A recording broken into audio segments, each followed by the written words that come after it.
दोस्तों, हर एक जंगली जीव का एक ही सपना होता है, भरपेट खाना। और देखा जाए तो जंगल में यही सबसे मुश्किल काम होता है।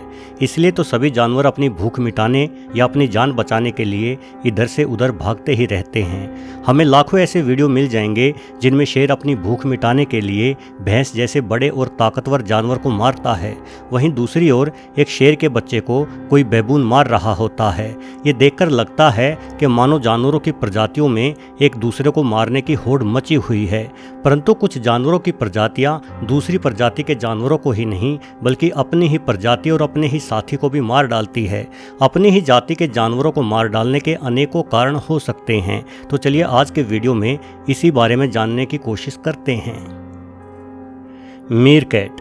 दोस्तों, जानवरों के द्वारा किसी अन्य जानवर की जान लेने का मतलब सिर्फ अपनी भूख मिटाना ही नहीं होता।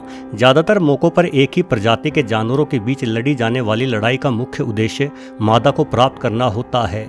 हमिंगबर्ड की कुछ प्रजातियों में नर पक्षी मादा को प्राप्त करने के लिए अपनी नुकीली धार वाली चोंच से एक दूसरे को घायल करके जान से मारने का प्रयास करते हैं। इनकी चोंच एक तलवार के ही समान होती है, जिसके वार से कभी कभार एक दूसरे की गर्दन तक काट डालते हैं। यानी मादा को हासिल करने के लिए इन्हें अपनी जान जोखिम में डालनी पड़ती है। कुछ जीवों में कड़ी प्रतियोगिता मादा की ही जान ले लेती है। उदाहरण के लिए अमेरिका में पाए जाने वाली मेंढक की एक प्रजाति के नर मेंढक जो आकार में 6 इंच तक बड़े हो जाते हैं, मिलन की इच्छुक मादा को देखते ही एकजुट हो जाते हैं। सभी नर को मादा से मिलने की जल्दबाजी है और इसी जल्दबाजी में ये कई बार मादा को दबोच डालते हैं, जिस वजह से मादा मारी जाती है। वैसे जानवरों में मिलन की प्रतियोगिता के चलते अपनी ही प्रजाति की जान लेने के मामले में सबसे ऊपर नाम आता है मीरकैट का। एक अनुमान के अनुसार 100 में से 20 मीरकैट की मौत का कारण कोई दूसरा मीरकैट ही होता है। अगर आप इस जीव को देखोगे तो पाओगे कि ये बेहद चंचल और खूबसूरत दिखाई पड़ता है, परंतु भोली सूरत वाले ये मीरकैट बेहद हिंसक होते हैं। मादा के लिए तो नर मीरकैट एक दूसरे की जान लेने को सदैव तत्पर दिखाई पड़ते हैं, किंतु मादा भी कुछ कम नहीं होती। एक मादा झुंड पर अपना प्रभुत्व बनाए रखने के लिए दूसरी मादा के बच्चों को मार डालती है। अनेकों बार ये खाने के बंटवारे को लेकर भी एक दूसरे के खून के प्यासे हो जाते हैं। कभी कभार तो जरा सी बात पर शुरू हुई इनकी लड़ाई इतना भयानक मोड़ ले लेती है कि झुंड के अनेकों मीरकैट एक साथ ही मारे जाते हैं। इनके मुंह में 36 से लेकर 40 की संख्या में बेहद नुकीले दांत होते हैं, जिनसे एक दूसरे को गंभीर जख्म देकर मार डालते हैं। Sea lion. दोस्तों, आपने अक्सर देखा होगा कि किसी एक इलाके का कुत्ता दूसरे इलाके में चला जाए तो उस इलाके के सारे कुत्ते मिलकर इस नए मेहमान पर टूट पड़ते हैं, किंतु इस झगड़े में किसी कुत्ते की जान जाना बेहद दुर्लभ होता है। वहीं यदि हम समुद्र में रहने वाले सी लोयन की बात करें तो इनका मामला कुछ अलग ही है। सी लोयन समुद्र में पाया जाने वाला स्तनधारी जीव है। वैसे तो ये एक सामाजिक प्राणी है और एक साथ मिलकर ही रहना पसंद करते हैं, किंतु कुत्तों की ही तरह समुद्र में इनके छोटे छोटे समूह बने हुए होते हैं। हर एक समूह का अपना एक इलाका होता है। यदि कोई अन्य सी लोयन इनके इलाके में आ जाए तो उसे इस इलाके में रहते सी लोयनों से संघर्ष करना पड़ता है। इनकी ये लड़ाई जमीन और पानी दोनों जगहों पर होती है। भले ही इन्हें सी लोयन नाम दिया गया हो, किंतु इस जीव में शेरों के समान खूबियां नहीं होती। इनका जबड़ा और दांत छोटे होते हैं और इनके काटने की शक्ति सिर्फ 250 psi ही होती है। यानी ये इस काबिल नहीं है जो जल्दी से अपने प्रतिद्वंदी की जान ले सकें। इसी कारण इनकी लड़ाई बेहद लंबी चलती है। कई बार तो ये लड़ाई कई दिनों या हफ्तों तक चल सकती है।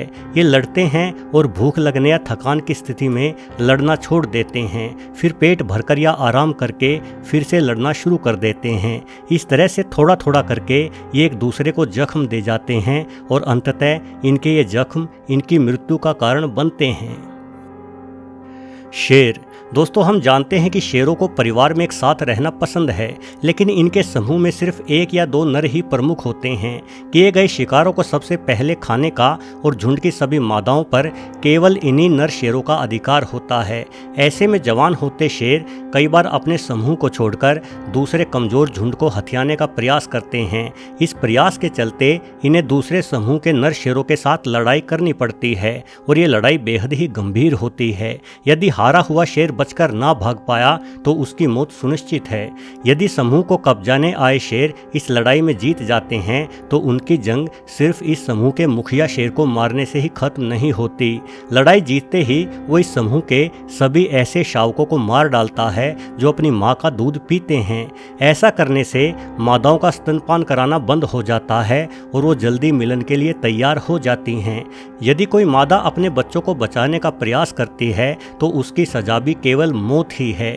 खुद की जान बचाने के लिए बेचारी मादा पीछे हट जाती है और चुपचाप अपने बच्चों को मरते हुए देखती है। अब भविष्य में ये मादाएं अपने शावकों के कातिल इसी शेर के बच्चों को जन्म देगी। भेड़िया। दोस्तों, आमतौर पर जानवरों की लड़ाई व्यक्तिगत होती है। ये इंसानों की भांति सेना संगठित करके नहीं लड़ते, किंतु भेड़ियों की बात जरा अलग है। भेड़िया बड़े झुंड बनाकर रहने वाला जानवर है।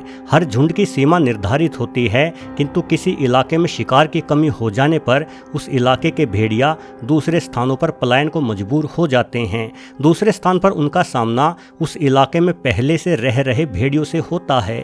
ये भेड़िया अनचाहे मेहमानों को देखकर तेज आवाज़ें निकालने लगते हैं। इनकी तेज आवाज़ का सीधा मतलब है कि वापस लौट जाओ, नहीं तो हमला बोल दिया जाएगा। लेकिन दूसरे झुंड के भेड़िया यहाँ वापस लौटने के लिए नहीं आए हैं, बल्कि वो तो इस इलाके को कब्जाने के मकसद से आए हैं।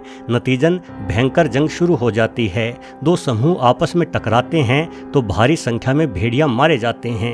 भेड़ियों के पास बड़े ही नुकीले दांत होते हैं। इनकी काटने की ताकत शेरों से दोगुनी यानी 1500 PSI तक होती है। साथ ही ये सभी अल्फा नर यानी एक मुखिया के आदेश पर काम करते हैं।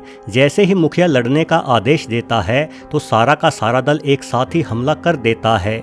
यानी ये अनुशासित सैनिकों की भांति होते हैं जो अपने इलाके के लिए जान देने या जान लेने के लिए हमेशा तैयार रहते हैं। इंसान। दोस्तों, इंसान भी प्रकृति द्वारा बनाया गया एक जीव ही है और निश्चित तौर पर खुद की प्रजाति के अन्य जीवों को मारने के मामलों में हमारा कोई मुकाबला नहीं है। दूसरे जानवरों की तरह इंसान भी मादाओं यानी औरतों के लिए लड़ता आया है। इतिहास से जुड़ी अनेकों ऐसी सच्ची कहानियां पढ़ने को मिल जाएगी जिसमें सिर्फ औरतों की वजह से ही लड़ाइयाँ हुई हो। आपने ट्रोजन वार के बारे में सुना होगा। ये लड़ाई दो राजकुमारों के बीच एक रानी को हासिल करने के लिए हुई थी। इस लड़ाई के कारण दो बड़े राज्य पूरी तरह से बर्बाद हो गए थे। रानी पद्मावती की खूबसूरती खिलजी और राजा रावल रतन सिंह के बीच घमासान युद्ध का कारण बनी। और भी हजारों ऐसी घटनाओं के बारे में आपको पढ़ने को मिल जाएगा। इन प्राचीन घटनाओं को सच साबित करने के लिए आज भले ही हमारे पास पर्याप्त सबूत ना हो, किंतु ये कहानियाँ हमारे इतिहास के वास्तविक आईने को प्रस्तुत करती है। बाकी के जानवर खाने को लेकर, इलाके को लेकर या मादाओं को लेकर ही झगड़ते हैं, किंतु हम एक दूसरे के साथ लड़ने के लिए अनेकों नई नई खोजें भी कर चुके हैं, जिनमें से सबसे प्रमुख है धर्म। सभी धर्म के ज्ञाताओं का दावा है कि हमारे धर्म में शांति और इंसानियत को ही सबसे बड़ा माना गया है, किंतु इसके बावजूद भी उसी धर्म का हवाला देकर लड़ाइयाँ लड़ी जाती रही हैं। दोस्तों, वास्तव में प्रेम के साथ साथ लड़ाइयाँ लड़ना भी हर एक जीव की प्रमुख भावना है। ये भावना जीवों के विकास क्रम से ही जुड़ी हुई है और हर एक बुद्धिमान जीव के साथ ये भावना और भी अधिक हो जाती है। वीडियो देखने के लिए आपका बहुत बहुत धन्यवाद।